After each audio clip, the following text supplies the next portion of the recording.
Devo dirle che non ho sentito lamentele al riguardo, anche perché noi essendo proprio molto esposti al Covid, perché appunto come può ben capire all'interno di un ambiente così piccolo e chiuso il rischio è abbastanza elevato. Sicuramente sono da biasimare quegli autisti della CTV che abbiano dimostrato un po' di reticenza all'uso di mascherina e guanti anticontagio, ma esistono anche altre problematiche da approfondire riguardo al trasporto pubblico nel comune di Venezia.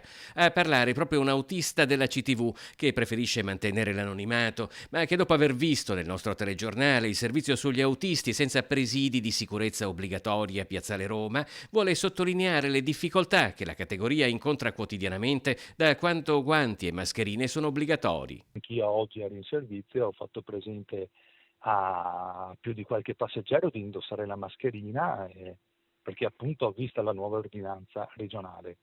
Senta, ma se qualcuno è senza mascherine e senza guanti, cosa succede? Noi invitiamo gentilmente a mettere mascherina e guanti ove sia possibile, Certo. ma non essendo un organo di polizia più di quello non si può fare, sempre sperando appunto di avere a che fare con persone che abbiano un minimo di senso civico e che anzi non veniamo aggrediti.